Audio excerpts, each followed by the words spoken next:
정보입니다. 2월 어떻게 보면 오늘이 이제 2020년 정시에 제대로 출발입니다. 출발하자 이제 이란 이슈가 터졌죠. 거의 뭐 월요일마다 이 영상을 좀 준비를 해드리도록 하는데 주 초하고 주말, 그러니까 월요일하고 금요일은 항상 우리가 이제 일봉이 있고 월봉이 있고 주봉이 있을 건데 주봉을 좀 체크하는 습관이 좋습니다. 오늘 장은 뭐 보면 뭐 가볍게 봐도 미국 증시가 이제 오래 접어들어서 좀 큰 폭으로 하락을 했죠. 근데 지난 금요일에 이제 미국이 이란의 뭐 실세라면 실세죠.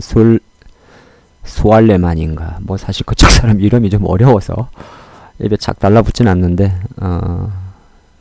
폭격을 해서 사망을 시켰습니다. 그 전에 이제 사실 이란 쪽에서 이라크 주재 미국 대사관을 공격하는 일도 좀 있었고요. 그래서 이란 이슈가 좀 발발을 해서, 근데 미국 증시를 보면 뭐 크게 반응한 건 없죠. 0.8% 하락을 했습니다만은 개발락을 했기 때문에 양봉 마감했죠. 미미하나마 5일선에 마감을 했습니다. 그죠? 항상 이런 것도 되게 중요해요. 지수가 5일선에 마감했는지 아니면 5일선 밑에 마감했는지, 이렇게 음봉으로 마감했는지 양봉으로 마감했는지. 당연히 음봉보다 양봉이 좋은 거고, 종목도 마찬가지, 지수도 마찬가지고, 이렇게 양선에 마감하는 게 되게 좋은 거죠. 지금 오전 장이 열리는 11시 28분에 본 영상을 제작을 하고 있고요. 나스닥을 한번 보면 나스닥도 양봉으로 마감했어요. 미국 증시만 놓고 보면 뭐 크게 뭐 확정 가능성은 없다는 걸 보여줬죠. S&P도 마찬가지고, 반대로 이제 조금 우리 장과도 영향이 많은 반도체, 필라델피아 반도체 지수는 최근 접어들어서 변동성이 조금 큽니다. 하지만 오늘 그 하이닉스의 힘을 보면 뭐 그렇게 동요되는 분위기는 아니에요. 그쵸? 하이닉스도 아침에 개발을 했습니다만은 잡아주고 있고, 하나씩 좀 보도록 합니다. 크게 반영한 게 아무래도 유가겠죠. 그래서 뭐 오늘도 개별주 중에는 우리가 말하는 그냥 이제 유가 관련주들, 약간 가벼운 친구들, 뭐 홍구석유라든지 아니면 기타 좀 움직였는데, 뭐 여기서 지금 추격 매수해서 수익 내기는 어렵지 않나, 그런 말씀 미리 드리겠고요. 뭐 JC케미칼도 마찬가지, 뭐 바이오 디젤이라든지 뭐 중앙에너비스라든지 뭐 이렇게 석유 유통하는 애들. 근데 이 친구는 또 이 중앙에너비스는 정치인 테마주와도 연관이 돼요. 아마 이 총리 테마주일 겁니다. 그렇죠. 그런 게 좀 있는데, 뭐 그런 자잘구리한 거를 이야기하려고 본 영상을 제작하는 건 아니고요. 그래서 이제 유가가 좀 많이 급등했다, 이게 좀 포인트를 잡으면 되는데, 하나는 유가가 지금 잘 보면 추세적으로 지난해 한 10월달 이후부터 반등 국면에 있습니다. 그러니까 어떻게 보면 저 유가는 뭐 경제는 좋을 수 있어도 트럼프가 바라는 것도 이건데, 뭐 미국 셰일 업체들의 이야기 또는 우리나라 이 화학주들, 그러니까 반도체 다음으로 비중이 높은 게 화학이잖아요. 중국 비중. 화학주 입장에서는 유가가 상승해 주는 게 나쁜 게 아닙니다. 뭐 정유주도 마찬가지고. 근데 제가 아침에, 물론 이제 이 영상을 뭐 제가 장중에 찍으니까 모를 수 있겠지만은, 아침 메시지 드리는 곳에는 제가 정유주는 오늘 무리하지 말라고 하죠. 왜냐하면 유가가 이제 지속적으로 상승 가능한가에 대한 의문점은 좀 있는 거고, 중요한 거는 추세는 이어가지만은 이게 뭐 갑자기 확 올라갈 확률이 좀 낮다고 보거든요. 요거 좀 중심 잡으시면 좋을 것 같아요. 유가가 반등은 하지만은 너무 지나친 베팅은 하지 마라. 뭐 예를 들어서 유가 관련 ETF의 움직임이 나쁘지는 않습니다. 국내에서는 타이거 원유선물이 거래가 되는데, 원래 ETF 투자는 변동성이 좀 클 때 많이 하는 거거든요. 뭐 어제 오늘 금요일에 움직여서 한 4~5% 움직이긴 했는데, 그렇게 주식 하시는 분 입장에서는 간지러울 수 있는 수익률. 물론 이제 타이거 원유 선물 외에 뭐 정권사마다 좀 10배짜리도 있고 합니다만은 너무 또 변동성이 크니까 그리 보시면 좋을 것 같고, 조금 장에 대해서 긍정적인 드리면, 자, 유가가 이제 좀 반등한다는 거는 체급, 약간 부담 요인. 중국 증시를 보니까 중국 증시는 또 플러스예요. 그럼 장의 큰 축이었던 미중 무역 분쟁에 대해서는 긍정적. 지금 1월 15일 날, 그러니까 다음 주 수요일 정도에 서명을 할 예정입니다. 그리고 환율 시장을 보니까 원화가 막 그렇게 많이 반응한 건 아니에요. 워낙 이제 지난해 연말에 강세를 보였기 때문에 상당히 자연스러운 흐름인데, 지난 금요일날 얼마냐 이거 한 10원 정도 급등한 거 외에는 환율이 좀 안정적입니다. 환율이 안정적이야만이 우리 장이 좋은 거예요. 거꾸로 생각해 보시면 지난 12월 한 달 동안에 1195원 하다가 1160원까지 상당히 환율이 워낙 강세를 보이니까, 그쵸? 워낙 강세를 보였잖아요. 이렇게 환율이 떨어지는 것을 워낙 강세라 이야기합니다. 뭐 평가 절상이라는 표현도 쓰는데 요즘엔 절상절하라는 표현을 안 쓰니까 워낙 강세를 보이죠. 그러니까 장 어땠었어요? 네, 장 올랐었어요. 이렇게. 그죠? 뭐 그래서 여기서 뭐 환율이 강하니까 뭐 수출처한테는 안 좋고 그런 이야기는 너무 오래된 이야기입니다. 그래서 머릿속에 환율 시장이 안정적이면, 환율 시장이 이렇게 불안하면 장이 조금 주시장이 안 좋다 이렇게 해석하면 되는 거고, 환율 시장이 좀 안정적이면, 안정적이란 말은 차라리 강세가 좀 나아요. 강세로 가면 안정적이면 괜찮다. 지금 큰 축은 중국인데 결국에는 위안화의 흐름도 보면 연초 대략 한 7위안, 7위안을 오늘 포치라는 표현을 썼었잖아요. 작년도에. 네. 7위안 밑에 있을 때는 상당히 미중 무역 분쟁에 대한 큰 힘은 이어간다 봅니다. 그래서 중동 이슈가 뭐 사실 앞으로 어떻게 될지 미리 예단하는 건 조금 무리예요. 예를 들어서 뭐 지금 그림에서 지금 월요일인데 지금 뭐 예를 들어서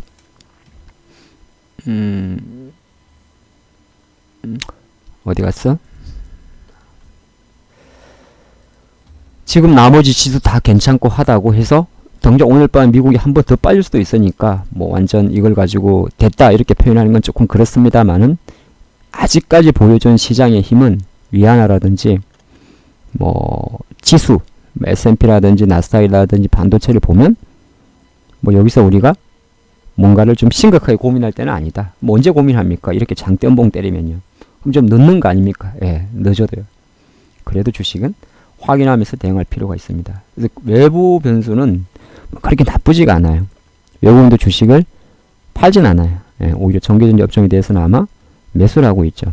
424억, 총 65. 대신 코스닥에 대해서만 조금 배팅이 최근 3일 동안 좀 다르게 들어옵니다. 대주주 요건과도 많이 좀 매칭이 될 거예요. 그쵸? 근데 우리는 항상 어떻게 배웠냐면, 개인이 매수를 많이 하는 날은 장은 빠진다라는 이야기를 많이 배웠죠. 개인이 풋을 사면 장은 안 빠진다. 근데 선물 옵션하고 분석하는 거는 여러 가지 뭐 미결제 여건도 있기 때문에 좀 어렵고 복잡하다는 거죠. 차라리 주식으로만 간단히 보셔도 돼요. 코스피는 외국인 기준 잡으시면 돼요. 외국인 아니면은 연기금. 지금 이제 기관들은 또 하나 기억을 하십니다. 1월 초에는 대부분 금융투자라든지 연기금은 매도가 나옵니다. 기타 부분도 마찬가지예요. 그건 왜 그러냐면 연말에 이 배당 수율을 보고 들어온 자금들은 대부분 기관 자금입니다. 코스피. 그리고 기관은 코스피를 연말에 사게 되고 코스닥을 팔게 되죠. 근데 반대로 배당락이 있은 지난 12월 27일 이후부터는 수급이 바뀌어버립니다. 코스피는 오히려 팔게 되고요. 코스닥은 사게 됩니다. 그래서 1월 효과는 제가 최근 영상에 올렸을 때 마찬가지로 코스닥이 강하다 이렇게 보는 거고, 어제는 많이 빠지는군요. 예, 이거는 제약 바이오가 약하다 이렇게 해석할 수 있습니다. 그래서 주간 일정을 한번 보면 뭐 가장 큰 거는, 물론 제가 이 자료는 다 올려드립니다. 여러분들한테 제가 수기로 한 5군데 정도 키움증권하고 하나금융투자하고 또 인포맥스 그리고 각 언론사 자료를 총 취합을 해가지고 가장 필요한 것만 제가 직접 한 얼추 30분 이상의 시간을 투자를 해서 보기 좋게 정리해드리는데, 크게 잡아본 거는 이제 주가는 중동 리스크가 되겠죠. 그래서 유가가 환율인데 유가는 지금 반영을 하는데 환율은 뭐 아직까지는 그렇게 반영한 건 없다.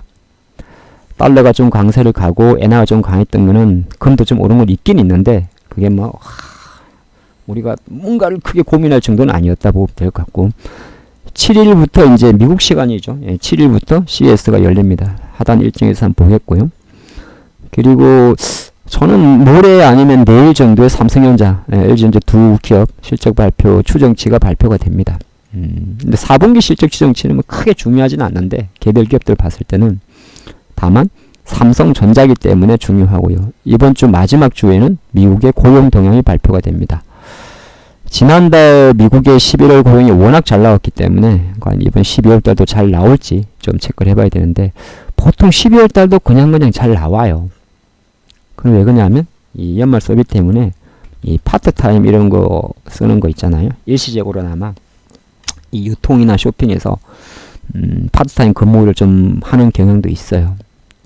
또 약간 아닌 경우도 있는데 일단 11월 때 고용은 좋았다 봅니다. 그래서 아마 이건 제가 발표된 걸로 알고 있어요. 보통 11시니까. 근데 중국 지표는 최근에 잘 나옵니다. 그 중심 잡으시면 돼요. 여러분들 뭐 중국 소비주들 최근에 보면 나쁘지가 않죠. 뭐 아모레퍼시픽, 신세계 인터내셔널, 뭐 파라다이스. 뭐 제 거는 왜 안 가는데요. 예, 그거는 지금 장이 딱 그런 마인드를 버리셔야 돼요. 중국 가면은 뭐 갑자기 조그만 화장품 주 가느냐 그렇진 않아요. 항상 실적이라는 걸 체크하시면서 보셔야 되고, 뭐 연준 발언은 뭐 그렇게 중요할 것 같지가 않고, 뭐 이런 것들, 뭐 맥멀티라든지 이런 거 물량 상장되는 거는 여러분 제가 필요한 것들만 그냥 참조하시라고 올려두는 거니까, 또 물량이 상장된다고 해서 무조건 빠지는 건 아니에요. 다 보면 거의 잡초가 많아요. 네, 잡초가 많아. 보시면 좋을 것 같고, 내일은 뭐 ISM 서비스 지수가 되게 중요합니다. 그러니까 뭐가 중요하냐면 중국에서는 이 차이신 서비스 지수가 중요하고, 앞으로 계속 기억하세요. 차이신이 중요한 거예요.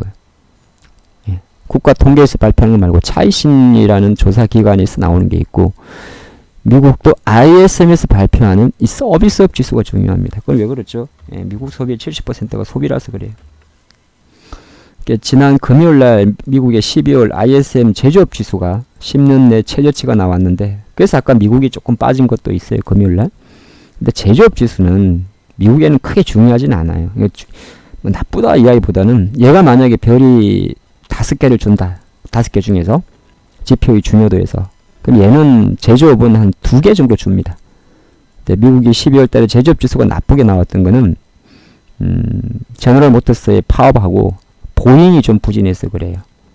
그래서 그게는 크게 반영 안 했습니다. 물론 이제 미국 증시가 약간 두 가지가 좀 복합적이었는데, 이게 장있게 빠졌다가 상승을 제한한 게 결과적으로는 제조업 지표가 좀 부진해서 나온 건데, 근데 미국 중요한 거는 뭐라고요? 비제조업 지수, 서비스 지수입니다.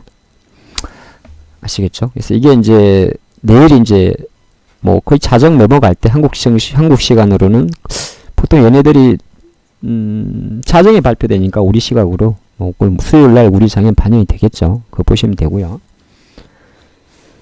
CES는 뭐 라스베가스에서 열립니다. 그래서 아시겠지만 LG는 지금 폴드 오픈을 출시를 안 하고 있는데, 그림은 롤러블 쪽으로 갈 거예요. 아마 롤러블의 어떤 뭔가를 좀 보여주지 않을까. 그리고 보고 많이 아시겠습니다만 삼성전자 8K 큐레드 이런 거, 올레드, 그다음에 뭐 마이크로 LED, 스마트홈 다 매듭 나오던 거.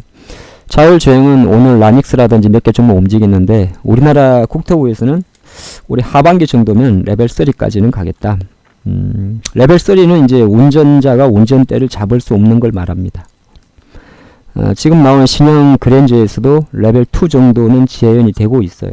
그거 참조하시면 좋을 것 같고, 뭐 나머지 뭐 로봇이라든지 인공지능은 맨날 나오던 이야기입니다. 그래서 CES는 사실 이제 뭔가 수혜주를 탁탁 찾기는 계속 뭔가 직접 가보고 가서 열어봐야 돼요. 뭐 인공지능이 어제 오늘 이야기는 아니잖아요. 처음 인공지능 이슈가 하도가 될 때는, 그러니까 자율주행이 그런 거 있어요. 2015년도인가요? 그때는 엔비디아가 자율주행 관련해서 뭐 하다 보니까 그때 확 움직였어요. 지금은 이제 약간 퍼져 있어요. 그러니까 기술의 진화라 생각을 하시면 됩니다. 여기 현대차는 지금 보면 제가 몇 개만 적어놨는데 그룹별로 뭐 삼성, 현대, LG 다 참가합니다. 현대차는 미래 모빌리티 비전을 최초로 공개한다고 합니다. 현대차 그룹에서는. 뭐 현대차는 아무래도 자동차니까 이 부분을 좀 강조를 하겠죠. 그 두산그룹은 이번에 처음으로 CES에 참가한다고 합니다.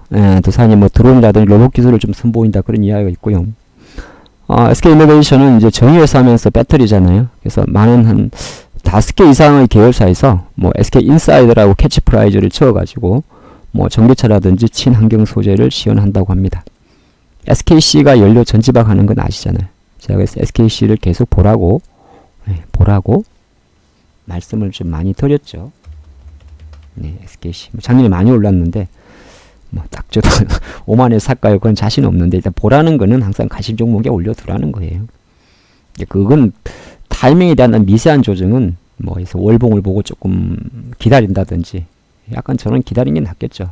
그냥 사도 되긴 되는데, 예, 지금 이렇게 주가 고공권에 있을 때는 그렇게 무리를 하지 않습니다. 무리할 필요는 없어요. 주 추세가 살아있을 때는 얘도 조금 빠졌을 때, 예, 주봉을 보고 빠졌을 때 붙는 게 좋죠. 영상 찍는 중에 장이 쭉쭉 빠지는군요. 안 볼란다. 있고, 애플도 이번에 이제 처음으로 참가한다고 해요. 네, 아시겠습니다만 사실 삼성도 개발자 회의를 하고 애플도 개발자 회의를 하죠. 근데 이번에 이제 CES는 처음 참가를 하는데, 뭐 들리는 이야기는 별도 부스는 만들지 않았다고 합니다. 아마 애플은 스마트폰을 많이 스마트폰도 시연하겠습니다만은 애플은 그 소프트웨어를 많이 좀 하죠.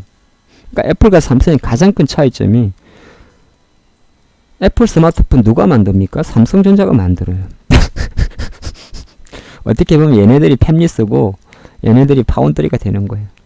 더럽죠. 그리고 애플은 애플 앱스토어가 있는데 삼성은 없어요. 애플은 iOS라는 자체 OS를 사용하는데 삼성은 구글 거를 써요. 우리 쓰죠. 저도 삼성전자 스마트폰을 씁니다만은 구글의 안드로이드 운영체제를 쓰잖아요. 삼성도 OS를 만들었습니다만 예전에 뭐 타이젠 이런 거 못 키웠어요. 그래서 지금 삼성은 그냥 제조업이 된 거죠. 어떻게 보면. 근데 애플은 제조업이라는 표현보다는 시장에서는 서비스이라는 표현도 씁니다. 삼성전자는 아마 이번에 보니까 스마트폰은 이제 핵심은 대부분 2월 달에 들어가고요.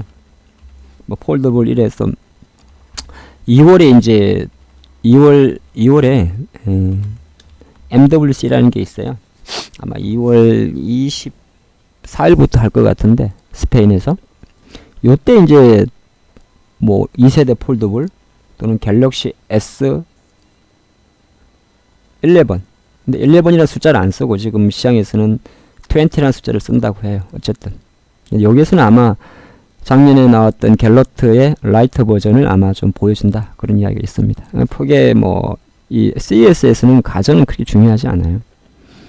그리고 내일 이제 문재인 대통령의 신년사가 있는데 뭐라고 생방송으로 한다고 합니다. 늘 하던 이야기라 별로 저는 말씀하고 싶지 않습니다.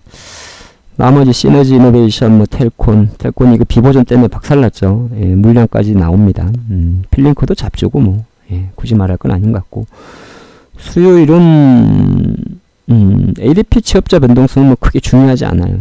요거보다는 금요일에 발표되는 고용 동향이 더 중요합니다. ADP라는 오토 데이터 프로세스라는 조사 기관에서 취업하는 취업자 수예요. 그러니까 얘하고 조금 달라요, 숫자가. 우리로 치면 이제 통계국 같은 데서 발표하는 건데 얘가 더 중요해요. 이거 홀려도 됩니다.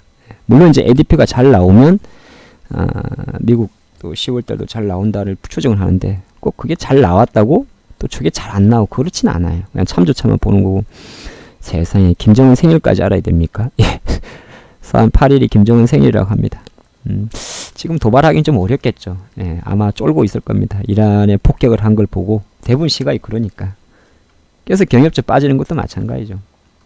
그러니까 경협주 하시는 분들은 피곤한 거예요. 그러니까 주식을 너무 사랑하면 안 돼요. 저는 그런 노이가 있어요. 주식이 만약에 뭐 저쪽으로 가면 절로 가고 약간 사람이 줏대 없이 하는 것도 괜찮아요. 동일이 될 거야, 씨. 그건 나중에 자식들한테 할 이야기고.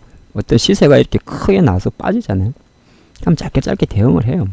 그게 어찌 보면 한국 주식에 맞아요. 요즘에 보면 그 가치 투자가 이야기 사람들 코빼기도 안 보이죠. 제가 누구라고 지정하지 않겠어요. 한국에 가치 투자 그러면은 몇 사람들 이름이 탁탁탁 나온다고. 작년 이후부터 제가 언론에서 본 적이 없어요. 그건 뭘 의미하냐면 한국 증시가 지금 그게 최근 3년 동안 안 먹힌다는 소리예요. 가치주가. 중요해요.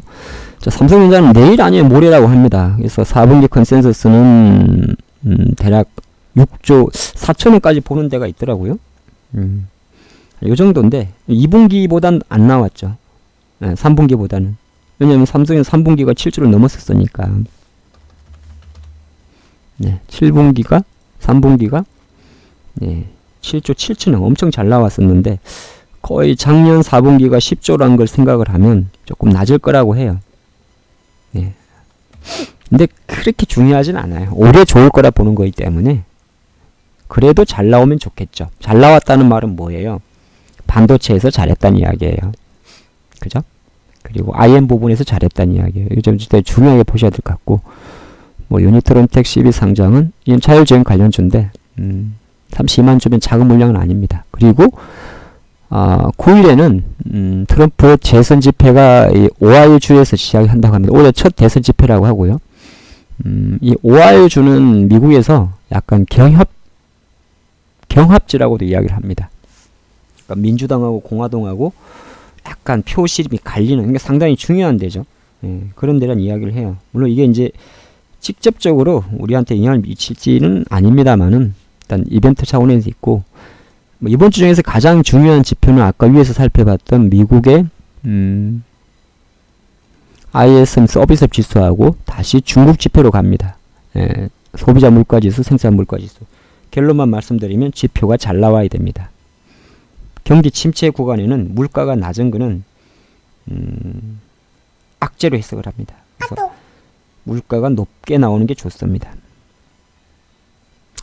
돼지고기가 죽고 해가지고 생산자 물가지수는 좀 많이 올라와는 추세예요. 한국이랑 좀 대변적이죠. 무역 수지는 뭐 그렇게 좋을 수는 없겠죠. 미중 무역 분쟁이 있으니까.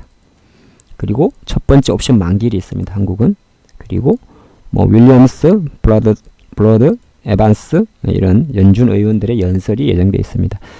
이달 마지막 28일, 29일 날 미국의 첫 FOMC 회의가 있는데 뭐 1월 달이고 해가지고 아마 동계일이 지배적이다 그런 말씀을 드립니다. 그래서 그냥 미국 경기를 확인하는 정도만 보시면 돼요. 지표가 그렇게 중요한 게 많지 않아요. 아까 미국의 ISM 제조업지수, 비제조업지수, 중국의 물가지수 정도가 중요할 것 같고요. 가장 중요한 게 미국의 고용 동향입니다. 고용 동향은 세 가지만 보는데요. 크게는 두 가지만 보면 돼요. 첫 번째는 비농업 부문 취업자 수, 뭐 몇십만 명 증가했다, 감소했다. 네, 지금은 뭐가 좋죠? 지표가 잘 나오는 게 좋습니다. 나쁘게 나오면 경기가 안 좋다고 그래요. 그럼 잘 나오면 갑자기 금리 올립니까? 그러진 않아요. 그래도 기왕이면은 잘 나오는 게 좋습니다. 실업률은 역대 3.5% 최저치니까 뭐 이거는 거의 중요하지 않고, 그 다음에 우리나라로 치면 최저임금이라고 이야기하는, 네, 우리 지금 8,590원입니까? 그래서 미국은 우리보다 좀 비싸요. 한 23불 정도 하는 거 제가 아는데 이 시간당 평균 임금도 좀 중요합니다. 중요하다는 말은 쉽게 말해서 잘 나오면 좋다 그런 이야기고, 아까 말씀드린 갤러트 나이트는 유럽 출시가 금요일날 있습니다. 뭐 장에 그렇게 영향을 미칠 재료는 아니라 분석을 합니다. 5G 오이 솔루션은 유무상증자를 단행했는데 유상증자 물량이 먼저 상장이 됩니다. 근데 5G 관련주들은 이미 지난주에 한번 시세를 분출을 하고, 저도 KMW 이런 거를 투자를 해서 크게 좀 두 자릿수 이상을 재미를 봤는데 조금 내려놓고 있습니다. 언제까지? 예, 약간 61선 이탈한 이후에 아마 재매수나 추가 매수를 하지 않을까 봅니다. 그게 편해요. 예. 주지 지금 아침에 탁 올랐던 이런 거를 이 자리에서 공략할 필요는 없어요. 지수랑도 같이 이야기 드릴 건데 굳이 그렇게 안 해도 돼요. 일일 효과가 온다고 해도 지금 보이는 그림은 늘어지는 그림이에요. 그쵸? 코스피는 21선까지 왔잖아요. 조금 계속 말씀드립니다. 대만 총통 우리랑 크게 상관이 없나요? 네, 뭐 어쨌든 중국하고 뭐 그쪽으로와의 관계는 있습니다. 그래서 이번 주 일정을 쭉 좀 살펴드렸는데 뭐 조금 감은 잡히실 것 같습니다. 그래서 중동 리스크는 뭐 일단 우리가 미리 예측할 건 아닌데 현재 보여준 지표를 보면 뭐 유가가 좀 제일 크게 반영을 했고, 뭐 환율이라든지 금 가격 같은 경우는 뭐 그렇게 많이 반영한 건 아니다. CS는 그 계속 뭐 이런저런 자료가 나오지 않겠어요? 예, 그걸 좀 보면서 하는 게 좋을 거고, 가장 중요한 거는 삼성전자의 실적, 그리고 미국 고용 동향이다. 그리고 정리를 합니다. 그리고 정리를 하고요. 장에 대해서는 이제 월요일이니까 주봉을 보셔야 되는데, 한번 봅시다. 월봉을. 예, 코스피는 지금 12월 달에 당기고, 예, 한 2100선 5만 볼게요. 2120선까지는 내려와도 끄떡 없죠. 무조건 매수죠. 주봉을 보니까 주봉이 이제 깨버렸어요. 5주선을 2180에서. 주봉에는 지지선이 없어요. 여기까지밖에 내려. 너무 멀리 있어요. 주봉에서 뭘 잡을 수는 없어요. 월봉에서 뭘 잡을 수 있냐면, 월봉에서는 뭐 2150도 잡고 2150도 잡습니다. 21선 60. 일봉에서는 잡을 수 있는 거는 일봉에서는 안 보여요. 다만 21선을 깼구나. 근데 제가 지난번에도 말씀드렸지만은 뭐든지 간에 종목든 지수든 가다가 늘어지면 음봉이 많으면 못 가면 빠지는 거예요. 코스피는 이제 흘러내리는 거죠. 그래서 저도 계속 코스피는 흘러내릴 거야 라는 표현을 많이 썼던 거예요. 편하게 내비둬도 돼요. 어차피 지금 우리가 뭐 장을 하루 이틀 본 것도 아니고 지난 한 달 동안 잘 봐도 삼성하이닉스나 네이버나 삼바 빼고는 뭐 할 만한 거 없었잖아요. 아니면 예를 들어서 LG, 아까 애플이 잘 가니까 LG노텍이라든지 삼성전기 외에는 별로 할 거 없잖아요. LG 디스플레이라든지 LG전자는 좀 보수적으로 제가 보라고 했고, 반등은 하는데 보수 보라고. 나머지 자동차는 별로 건드릴 게 아니고, 정유화학 지금 붙어봐까 별로 먹을 거 없고, 뭐 금융주는 어차피 재미없고, 유가 올랐으니까 항공주 별 쳐다볼 거 없고요. 건설 이란 수주를 있을 거니까 핸드건설 당연히 보면 안 되죠. 박살나는 거죠. 조선? 네, 조선도 유가 오르면 올라야 되는데 지금 조금 쉬고 있고, 철강 마찬가지, 중국. 그럼 볼만한 게 코스피에서는 얘도 정도예요. 아모레-퍼시픽, 신세계, 인터, FNF 뭐 이런 애들 좀 별로 많지 않아요. 근데 사이가 좀 애매하잖아요. 좋은 건 알겠는데 사이가 애매한, 그것도 또 주식이 하나요. 또 지금 뭐 통신주는 어차피 막한 애들이 안 봐. 통신주 지금 보는 것도 아니야. 작년도 보지 않았고, 얘네들은 지금 안 좋아. 통신주는 안 봐요. 그럼 볼만한 게 뭐가 있어요? 뭐 한전 같은 건데, 한전 같은 거는 가스공사 말고요. 한전은 조금 기다렸다가 사면 돼요. 급하게 사지 마세요. 어차피 연말에 배당수 노리고 들어온 게 꽤 있어요. 근데 중기적으로는 한전은 확실히 올해는 바닥을 찍었다고 보는 거예요. 작년 가격은. 한전을 좀 노리시는 분들은 계속 관심 있게 보시는데, 주봉을 보면 차라리 전하면 27,000원 밑에까지 기다리는 게 나아요. 그럼 아주 편하게 살 수가 있어요. 기다렸다가. 오케이? 자, 코스닥 한번 볼까요? 코스피는 그래서 지금 21선이기 때문에 어디가 뭐 저점이다 이렇게 논하진 않는데, 중요한 거는 삼성전자나 하이닉스가 쉽게 시세를 내주진 않을 것이다. 근데 제가 지난번에 그런 이야기를 드려요. 하이닉스나 삼성전자가 쉽게 시세를 내주진 않으나 그렇다고 치고 가기도 어려울 것이다. 그러니까 지수만 딱 잡아주는 거예요. 지금 상태에서 삼성바이오도 너무 달려가지고 좀 쉬거든요. 빠지진 않을 거예요. 바로. 대신 쉰단 말이에요. 코스피에서 뭔가 매력적, 어트랙티브한 섹터는 많이 없어요. 그냥 계속 그냥 SDI라든지 LG화학이라든지 이런 거 반등하는지 보고, 뭐 글로비스라든지 모비스 이제 좀 튈 때 되지 않았나 보고, 뭐 이 정도밖에 없어요. 그리고 아모레-퍼시픽, 아까 말씀드린 신세계 인터내셔널, 그리고 뭐 신세계, 호텔신라, 아니면 힐라코리안 제가 쳐다보지 말라 그랬고, FNF, 뭐 화성인도 뭐 이런 것들 좀 타이밍 잡는 정도예요. 잘 안 잡히죠. 오케이? 네, 그렇게만 좀 보셔야 돼. 이번 주 그냥 전체적인 그림을 쭉 말씀드려요. 자, 코스닥을 한번 봅시다. 코스닥은 바이오 비중이 절대적으로 높아요. 지수 구성에서. 그러니까 지난 연말에 이렇게 툭툭툭 치고 간 게 전부 다 바이오 가서 그렇죠. 메지온하고 HLB만 붙으니까. 올봉을 한번 봅시다. 올봉은 여기까지 열려있죠.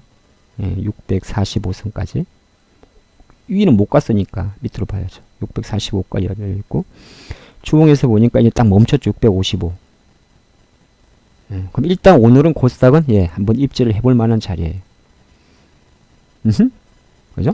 그리 보고, 시가총액에서는 어차피 최근 셀 들여온 애들은 잘 못 가니까 별로 관심이 없고요. 다만 이제 HLB가 그래도 제가 계속 여기서 오르지도 못하지만 빠지지도 않아요. 그러니까 HLB는 매매는 안 해. 뭐하러 매매해. 피곤하게. 그냥 코스닥 지수를 얘가 좀 잡아주겠구나 보는 거죠.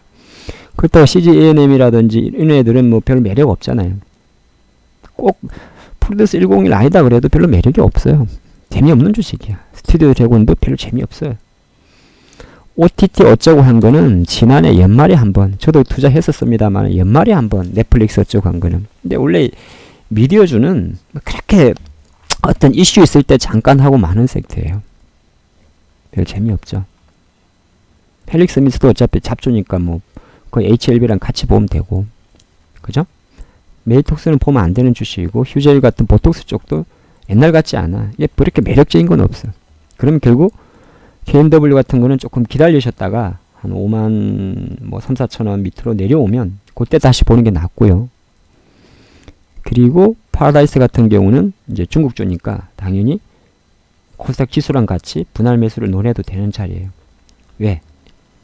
또 설도 얼마 남지 않아서 1월 24일 파라다이스 다시 조금 빠지면 이제부터 보셔야 되는 거죠. 파라다이스 보셔야 되고 어차피 SK 머티리얼즈라든지 반도체 애들은 하이닉스랑 같이 보시면 되죠. 근데 이 SK 머티리얼즈는 소재인데 17만원짜리고 해가지고 비싸서 문제가 아니라 개인들 수급은 잘 없어요. 근데 기관들이 지금 팔고 있어요. 그죠? 그러니까 저는 그냥 저라면 잘 안 할 것 같고 한다 그래도 저는 한 번만 더 뭐 거의 파라다이스랑 전략은 좀 비슷할 것 같습니다. 그렇게 보면 어쨌든 반도체는 살아있다는 거를 중심으로 잡으시고요. 원익 IPS 포함해서 뭐 시스템 반도체, DVIT, 테스나 이건 항상 딱 중심에 잡고 계시고 반도체는 살아있다. 살아있다 잡으시면 좋을 것 같고 이 얘들 뭐 홍보석이라든 이런 애들은 그냥 하루 이틀로 끝내세요. 굳이 뭐 단타하는 사람들의 몫이니까 괜히 뭐 중앙 에너비스도 마찬가지고 뭐 KC케미칼도 마찬가지고 너무 고전하지 마시고 급등주 매매하는 패턴으로만 가볍게 보시고 제가 구조지 여기서 뭐라고 이야기 드리는 건 아닌 것 같습니다. 섹터로 이제 코스닥으로 오면 수소차는 어차피 별로 제가 쳐다보지 잘 안 보는 섹터죠. 별로 관심 없습니다. 자율주행차는 이 라닉스라는 기업을 좀 관심 있게 보세요. VTX인데 물량이 좀 작다 보니까 변동성이 좀 있는데 그래도 어제 오늘 치고는 워낙 좋기 때문에 뭐 이제 한 여기서 바로 죽을지는 모르겠지만 한 일주일 정도 이번 주간에는 한번 매매가 좀 나올 수 있는 친구예요. 라닉스 자율주행차. 로봇은 지금 보면 뭐 CS는 크게 상관이 없고요. 2차 전지는 SDI랑 같이 움직이니까 뭐 계속 바닥을 좀 확인하는 과정을 보시면 좋을 것 같고 디스플레이 쪽은 뭐 저는 지금 두산솔루션을 계속 좀 관심 있게 봅니다. 두산솔루션 좀 대장 잡고 그리고 뭐 SFL이라든 이런 애들은 지금 좀 빠지는 구간이니까 뭐 힘스도 마찬가지고 좀 빠지는 구간이니까 약간 코스닥 지수랑 같이 보시는 게 좋아요. 코스닥 지수랑 같이 보고 카메라 모듈은 최근에는 이제 라운피플이 가장 좀 핫한 수급이 좀 들어왔어요. 근데 조금 저는 여기서 붙을 자신은 없어요. 붙고 자화전자가 이제 저희가 한번 연말에 봤던 기업인데 올해 한번 좀 여러분들이 관심 있게 보셔야 될 기업 중에 하나가 또 자화전자라는 말씀을 미리 좀 드리겠고요. 나머지는 뭐 PG 쪽은 별 재미없고 이 가상화폐 쪽은 아마 조금 올랐을 겁니다. 장이 흔들리면 가상화폐가 움직이는데 가상화폐 관련 주제에서 쓸만한 회사가 생각보다 없어요. 팍스넷은 사고 났죠. 쳐다보면 안 되는 회사 중에 하나고요. 비덴트도 뭐 한번 해먹었었는데 그때 너무 한번 해먹어가지고 제가 볼 때 조금 다시 이렇게 뭐 많은 가기는 어렵지 않나 봅니다.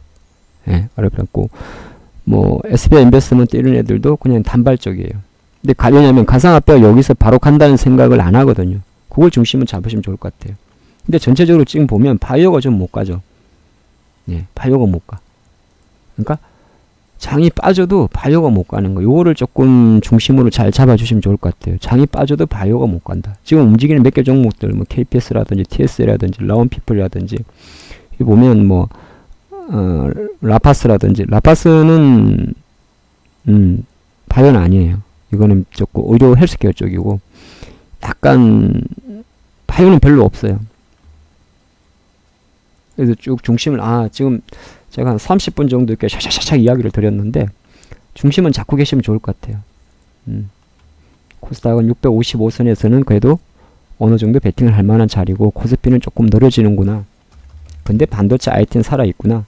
그리고 아직 이란 이슈에 대해서 글로벌 정시의 반응은 그렇게 심각하지 않구나.